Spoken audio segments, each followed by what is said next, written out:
Find the amplitude of y equals 4 cos parenthesis 3x plus pi halves close parenthesis.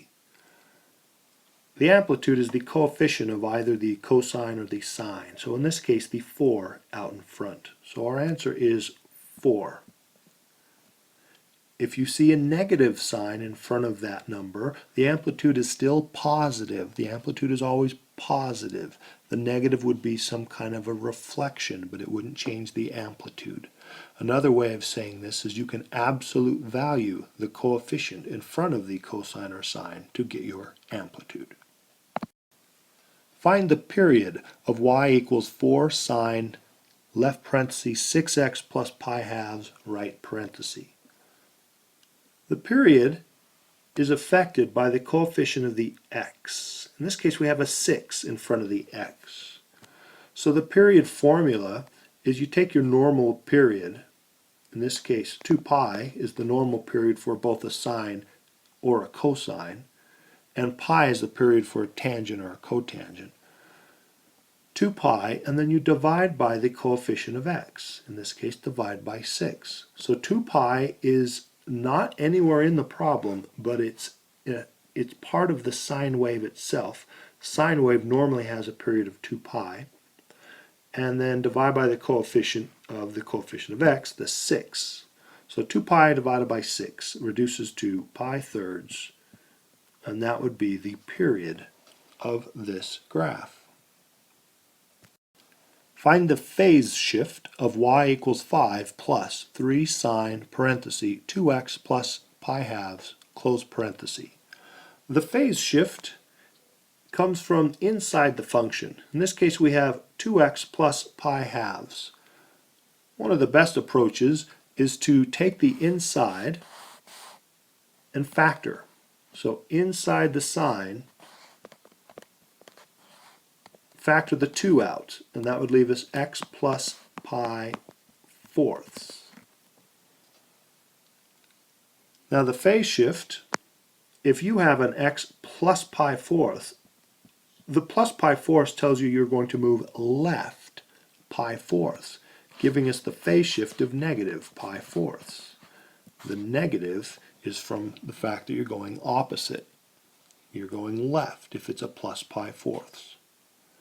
The other approach to finding this, and this isn't as illuminating, but it perhaps is something more comfortable for you to pull out on a test, is to take what's inside the sine. In this case, let me write a different color, 2x plus pi halves, and set it equal to 0 and solve for x. So subtract pi halves,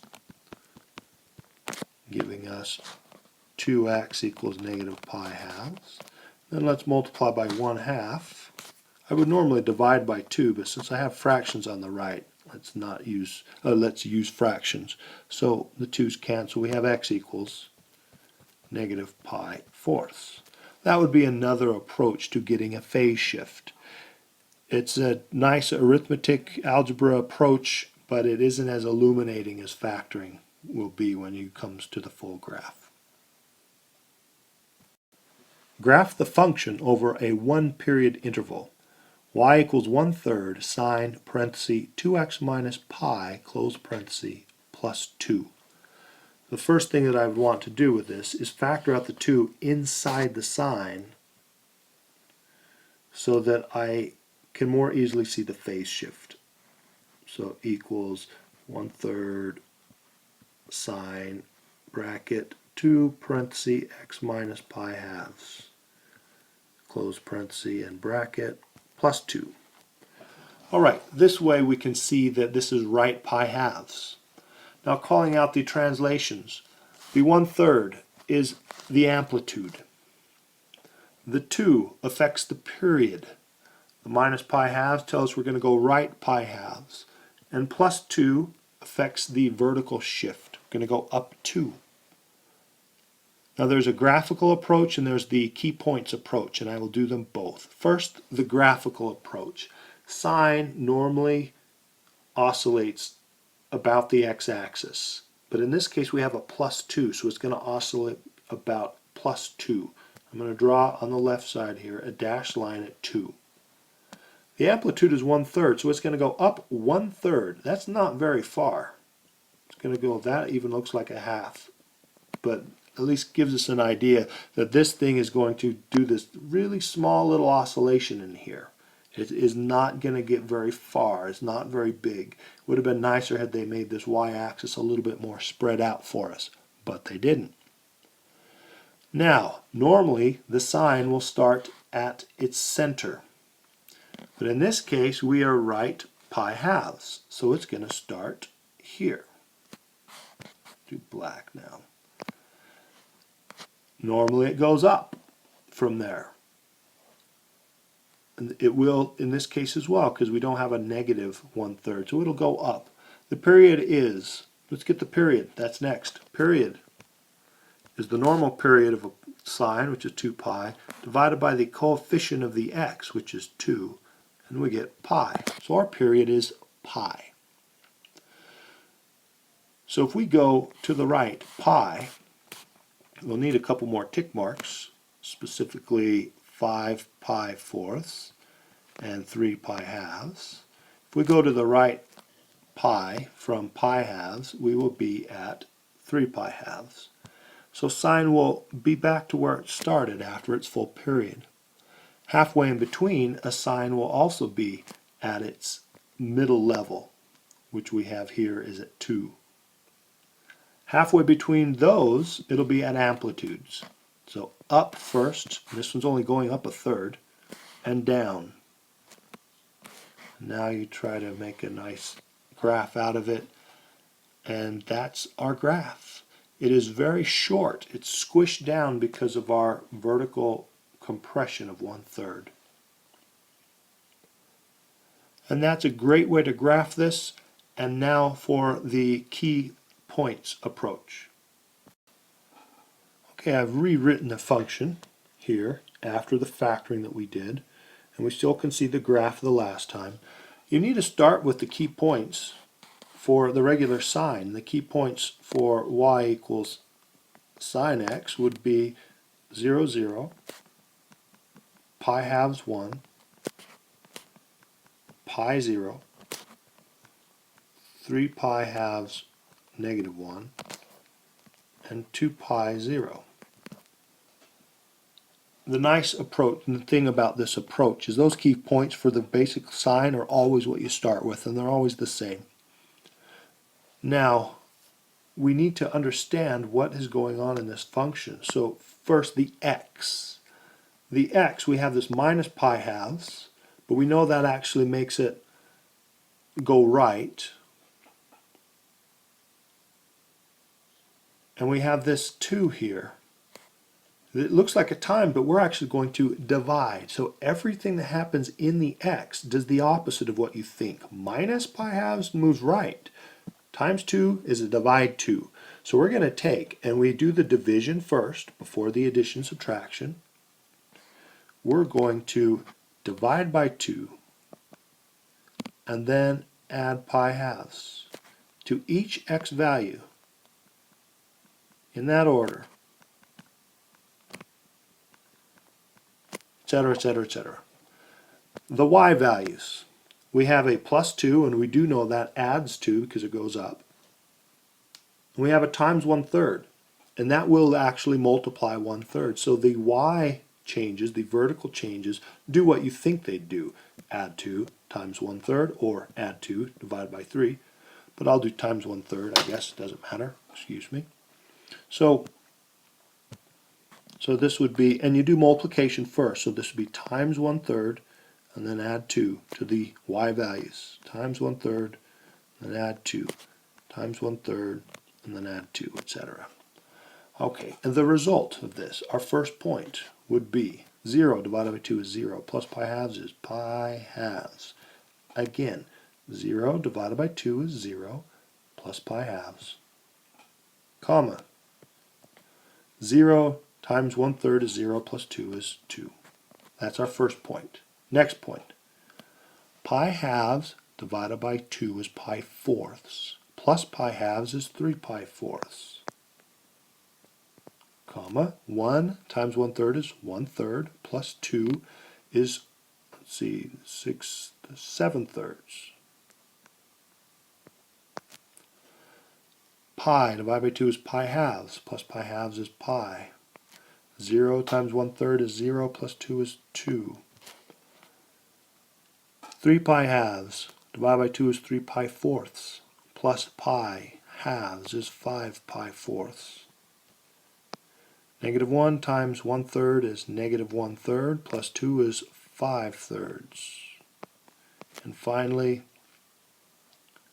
2 pi divided by 2 is pi, plus pi halves is 3 pi halves. And 0 times 1/3 is 0, plus 2 is 2. These are the new key points. Specifically, they are right here, pi halves, comma 2. 3 pi fourths, comma 7/3, pi, comma 2. 5 pi fourths, comma 5/3, and 3 pi halves, comma 2. Again, it's nice to have two different approaches.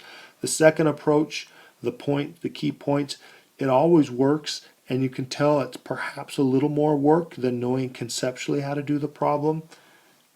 But if you have the need for it, it's a great technique.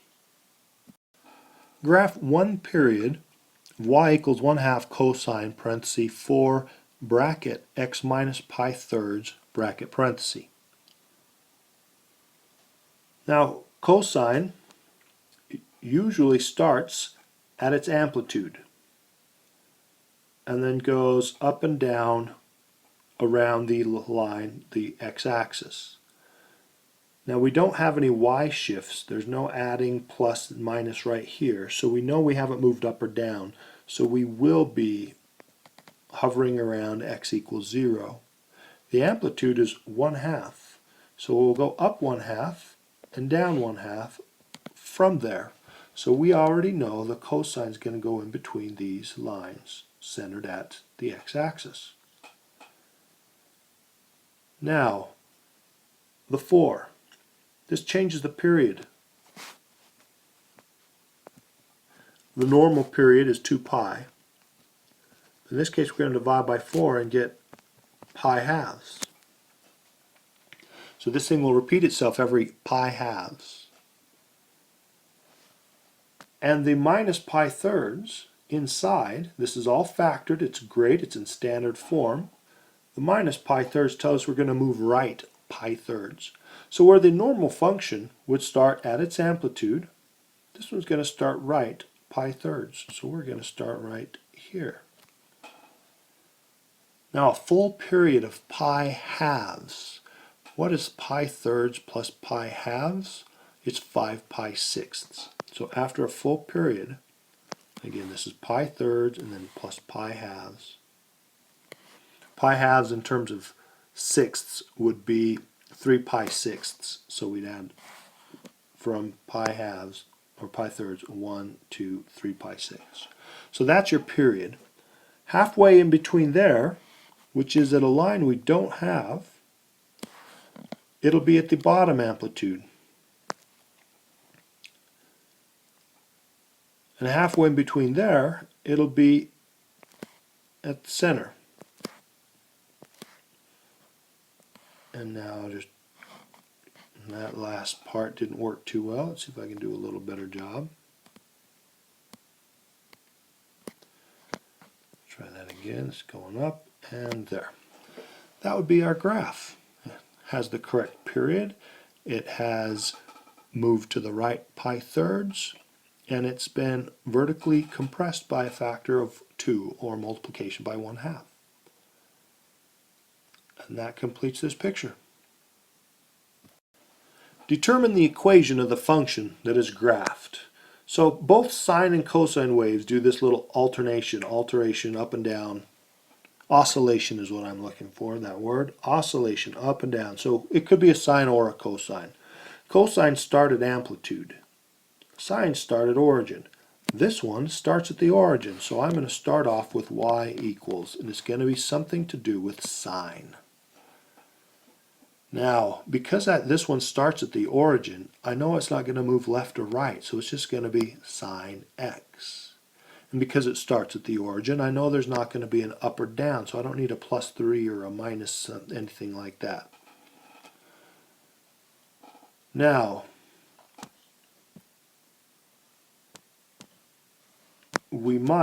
I shouldn't have just made an x. It's not an x plus 5 or an x minus 2, but it still might have a coefficient. I think I don't have enough room for that. We'll find out. Let's look at the amplitude. This is 5, so it's 1, 2, 3, 4, 5. The amplitude is 1. Great, we don't need a coefficient out in front, except the fact that this sine normally goes up, and this one that we have is going down first. So we need a negative out in front to make it go down first. Last thing, the period. What is the period for this one? The period, it goes from down and up to down and up in pi. The period of this one is pi. So normally it's period equals 2 pi over omega, where omega is the coefficient of the x. It's going to go right in front of our x. In our case, the period is pi. So pi equals 2 pi over omega. We solve for omega and we get omega equals 2. So we put a 2 in front of that x, and this problem is done. But let me recap. I chose sine because this one's at the origin. But it goes down first, so it's going to be a minus. The amplitude is just 1, from 0 up 1, down 1, over and over and over. So it's just a minus 1, and you don't need to see the 1. It's not left or right, so it's just going to be x.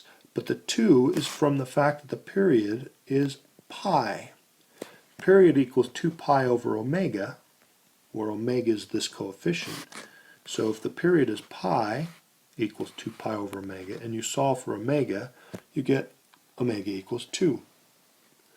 Basically, the omega you'd move up with multiplication, and the pi you'd move down with division, and the pi's would cancel, leaving just 2. And it's not up or down, it's centered right at 0, and so there's no plus or minus, and it's not left or right because we started it right at the origin, so there's no parenthesis minus anything in there. Great. Determine the equation of this function. All right. Is this a sine wave or a cosine wave?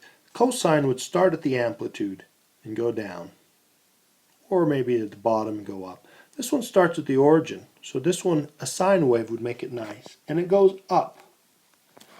So let's start with y equals sine. Now, do we need a coefficient in front? What is the amplitude? The amplitude is 1. So it's just a 1. We don't need anything there. Okay, next up.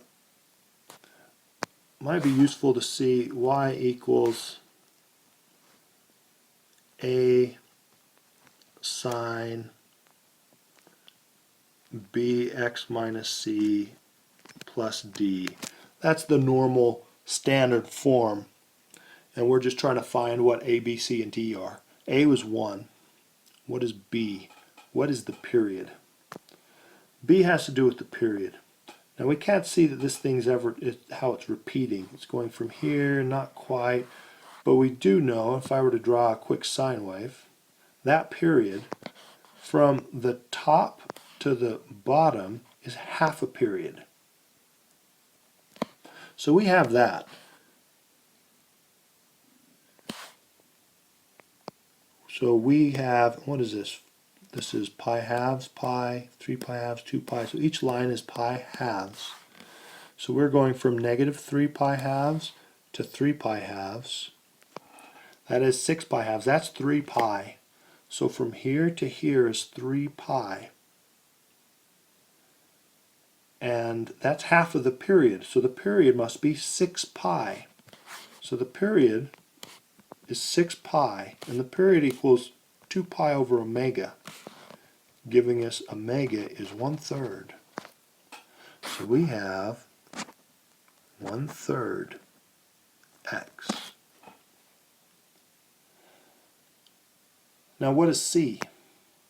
Is this left or right? No, we started at the origin. What is d? Is this up or down? No, it starts at the origin. So there's no c or d. So this is the easiest function to come up with. Okay, great. Let f of x equal cosine x, comma, g of x equal x minus pi halves, comma, and h of x equal 2x. Find f of g of pi halves. All right, I'm going to write this down again. F of, in a different color, I'm going to write the g of pi halves inside. So if we were just looking at the blue part, what is g of pi halves? That's just no more than taking pi halves and plugging it into g. That's not so bad. What do we get? Pi halves minus pi halves. We get 0. So we get 0. Now again, what's happening? I'm plugging pi halves in for the x inside of g. So here's our g, plugging pi halves in. Evaluation. Pi halves minus pi halves is 0. Now we have f of 0. Well, f of 0, we plug 0 in to f. And we get that equals cosine of 0, which equals 1. That's all there is to this problem. The fact that they gave us h suggests that there's probably another problem in another part of this that has an f of g of h or something. We didn't need it in this case because they only asked us to deal with f and g. This is a composite function, and you just plug it to the inside and then plug that answer into the outside. Great. The voltage E in an electrical circuit is given by E equals 2.8 cosine 50 pi t, where t is the time measured in seconds. Find the period. Right, the period is 2 pi, the regular period of cosine, divided by omega. In this case, the omega is the coefficient of the t, and that's 50 pi. So that reduces to 1 over 25. And that's all there is to this problem. Now when you're dealing with period, you take the regular period. So for cosine and for sine, the regular period is 2 pi. If this problem had been a tangent, then you'd use pi, because pi is the regular period of tangent. But you'd still divide by this coefficient. Okay, excellent. The voltage E in an electrical circuit is given by E equals 2.2 cosine 160 pi t, where t is the time measured in seconds. Find the frequency of the function. That is, find the number of cycles or periods completed in 1 second. So, frequency is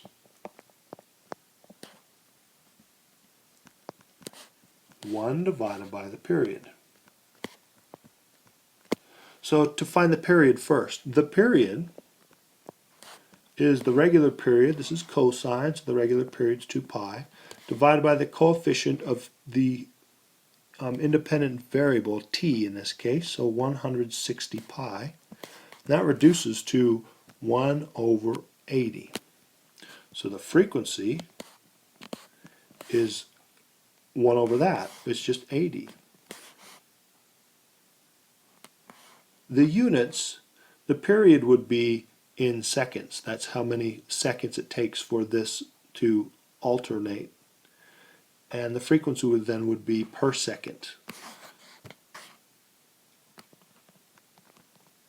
So per second is also hertz. So if you've seen hertz, that is, the unit is per second, and it's because it's 1 over the period. That's how you find the frequency. They just have 80 for their answer. Excellent.